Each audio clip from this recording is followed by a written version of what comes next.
Olá, seja muito bem-vindo. O tema da nossa aula hoje é limites, vieses e checklist do iniciante. Vamos lá então? Muito bem.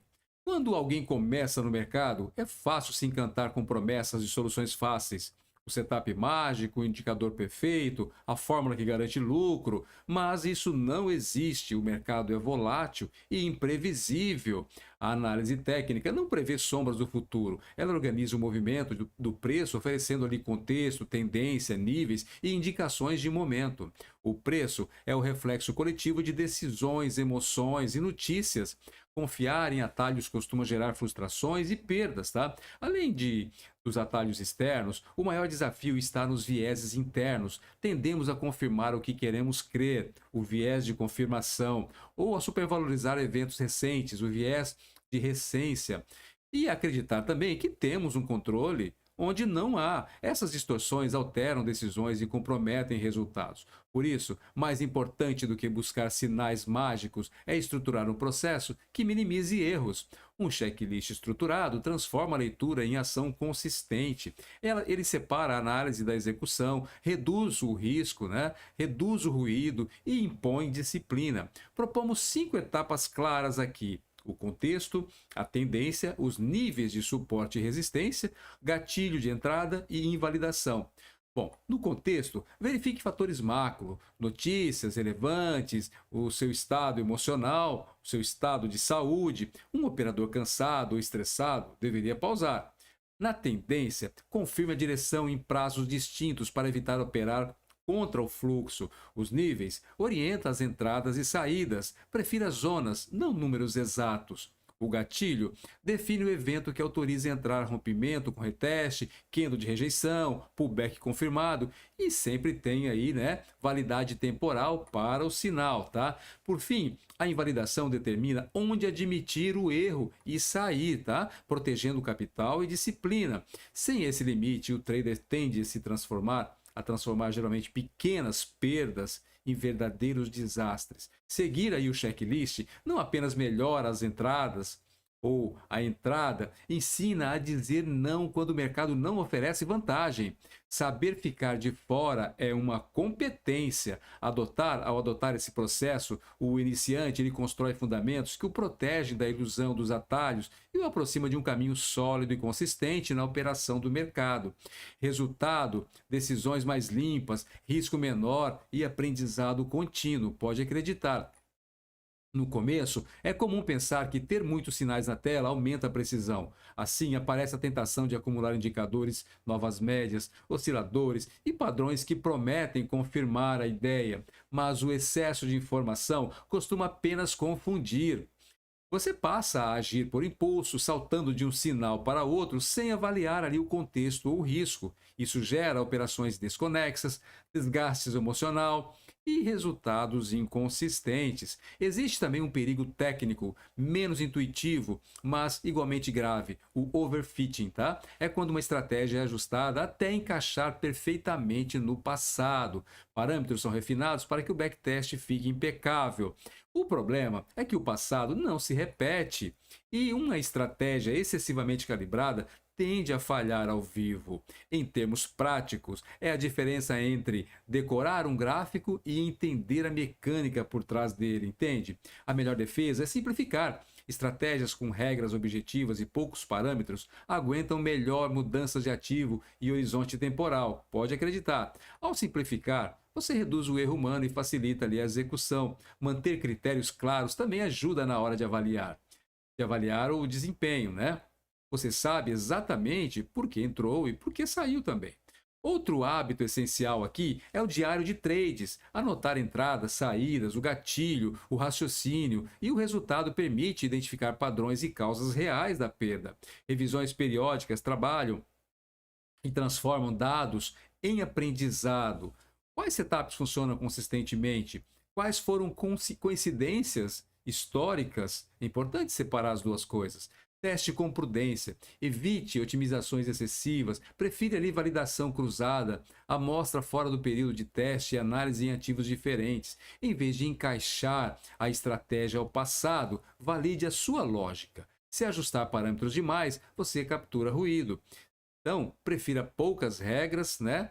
regras claras, valide ali em períodos distintos e simule uma execução real com posição reduzida. Isso reduz o risco e, claro, dá mais confiança também, tá? Transformar uma leitura de mercado em execução disciplinada ali, né? É uma habilidade prática, né? O checklist em 5 passos, ele dá essa estrutura e ajuda a tomar decisões claras, ao invés de você agir por impulso.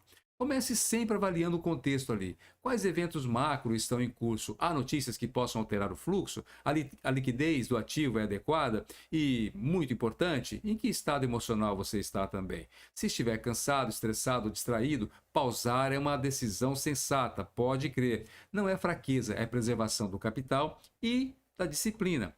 E o segundo passo é confirmar a tendência, tá? Olhe prazos diferentes para entender a direção predominante e consistência do movimento. Entrar a favor da tendência aumenta a probabilidade do sucesso, tá? Lutar contra ela amplia o risco. Use 2 ou 3 referências temporais para validar se o movimento é apenas uma correção ou uma reversão real. Em seguida, marque os níveis relevantes, suportes, resistências e zonas de interesse. Esses níveis funcionam como referência clara para posicionar entradas, stops e alvos. Um trade sem nível definido é um trade sem bússola. Ao mapear aí essas áreas, prefira zonas amplas de reação em vez de valores exatos. Isso reduz a probabilidade de ser estopado por ruído e ruídos intradiários, entende? O quarto passo é o gatilho, o evento exato que autoriza entrar. Pode ser um rompimento com reteste, um candle de rejeição, um pullback confirmado ou uma divergência com volume. Especifique também a validade temporal do gatilho. Sinais antigos perdem relevância. Sem gatilho, não há trade. Espere pela confirmação. Por fim, defina a invalidação, o ponto em que você admite, erra e sai. Estabeleça stop, alvo inicial e a relação mínima de risco-recompensa. Isso garante a assimetria favorável e evita decisões emocionais ali durante a operação. Se qualquer passo ficar indefinido ou conflitar, descarte a operação, ok? Dica prática aqui. Combine o checklist com uma gestão de risco simples. Nunca arrisque mais do que uma pequena porcentagem do capital por operação e ajuste o tamanho conforme a volatilidade. Registre cada trade no diário, incluindo como o gatilho se comportou e se a invalidação foi acionada. Antes de aumentar posições, teste o plano em simulação por algumas semanas, tá? Isso reduz os erros e constrói disciplina e mantenha revisões periódicas para ajustar sem pânico algum. Saber quando não operar é uma habilidade estratégica e muitas vezes mais lucrativa do que buscar incessantemente oportunidades. Muitos sentem a pressão de estar sempre ativos, mas grande parte das perdas vem justamente de posições tomadas em condições adversas. Reconhecer sinais claros de que o momento não é favorável é proteger capital, preservar energia mental também. Volatilidade extrema, notícias inesperadas, baixa liquidez ou um mercado sem direção são exemplos típicos de contextos onde operar, né, aumenta aí a probabilidade de erro e de perda. Nessas situações, setups técnicos tendem a falhar e stops revertidos, né, viram rotina, tá? A prática sensata é aguardar até que o mercado retome organização e clareza. O estado emocional do trader é igualmente relevante. Fadiga, estresse, problemas de saúde ou excesso de confiança, né? E tudo isso podem realmente alteram o julgamento e tornam as suas decisões mais compulsivas e, claro, e mais impulsivas também, né? E ter critérios para pausar, como limite de horas operadas, perda diária máxima ou sinais de distração, ajuda ali a manter a disciplina. Pausar não é fraqueza, é gestão de risco pessoal.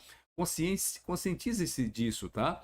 Assumir responsabilidade significa planejar cada operação, registrar a razão por trás dela e revisá-las depois. O diário de trades é a ferramenta que transforma experiência em aprendizado. Então, ele revela padrões repetidos, erros recorrentes e pontos fortes também. Em vez de culpar o mercado, use os dados para ajustar regras e comportamento. Além disso, estabeleça limites práticos, perdas máximas por dia, por semana e condições para interromper as operações. Esses parâmetros previnem decisões impulsivas durante sequências ruins e protegem o capital psicológico. Ao aceitar que perdas ocorrerão, você neutraliza reações descontroladas, como aumentar a posição para recuperar rapidamente. Prática útil aqui que eu vou sugerir para você. Crie um checklist pré-date que inclua aí, pelo menos, ver calendário econômico, confirmar liquidez, avaliar a volatilidade esperada, checar posições correlacionadas e validar aí o seu estado mental. Se qualquer item falhar, não entre. Defina rotinas de recuperação após uma perda relevante. Faça uma pausa, reveja as operações recentes e só retome com regras claras ou depois de um descanso. Utilize limites automáticos na plataforma para respeitar perda diária. Procure feedback de colegas, participe de sessões de revisão frequentes e documente lições aprendidas para não repetir, né, os erros no futuro próximo, ok? Muitas pessoas acreditam que o segredo do sucesso está em descobrir o padrão secreto ou o indicador perfeito, mas a realidade é diferente. O diferencial real é a mente do trader. A mentalidade orienta escolhas, sustenta a disciplina, né? E determina como lidar com perdas e ganhos. Sem esse componente, mesmo uma estratégia tecnicamente sólida tende a naufragar na prática. Disciplina supera a técnica isolada. Ter um plano claro, definir regras de entrada, saída e risco e ter coragem para segui-las, mesmo quando a emoção puxa para o outro lado, já representa vantagem significativa. Pode acreditar. A tentação de improvisar representa vantagem. A tentação de improvisar ela surge, na verdade, ali, né, em momentos de ansiedade ou de euforia também. E resistir a ela é um treino mental. Perdas são inevitáveis e devem ser encaradas como custo operacional. O iniciante frequentemente as interpreta como fracasso pessoal e reage dobrando posições e buscando ali recuperação imediata, né? Atitudes que amplificam o risco. O operador consistente vê a perda como parte do processo, analisa suas causas e registra aprendizados para ajustar o método. Consistência nasce da repetição consciente. Documentar trades, revisar resultados e ajustar pequenas arestas cria melhoria gradual. Evitar saltos constantes entre estratégias reduz frustração e acelera o aprendizado. Pense nisso como um atleta. Não é o treino perfeito que faz ali o campeão. É a soma dos treinos bem feitos ao longo do tempo. Pratique rotinas que ancoram a decisão. Antes de operar, faça 5 perguntas rápidas. Por que estou entrando? Qual é a tendência principal? Onde está o meu stop? Qual é o objetivo? E que probabilidade real tenho de ganhos? Use respostas objetivas se alguma for vaga. Se alguma for vaga, não entre. Treine também a gestão do tamanho da posição, tá? Comece pequeno, aumente progressivamente conforme disciplina e resultados. Reserve tempo semanal ali para revisar as operações com foco em comportamento, não apenas resultados, e mantenha a humildade, tá? O objetivo é transformar a análise técnica em um método sustentável, ali onde as ferramentas apoiam decisões e consistência emerge da disciplina. Cada escolha tomada com clareza é um tijolo na construção da confiança, entende? Com paciência e repetição, o trader cria resiliência e a capacidade de atravessar fases difíceis sem perder o rumo, ok? Então, um grande abraço e até a próxima aula.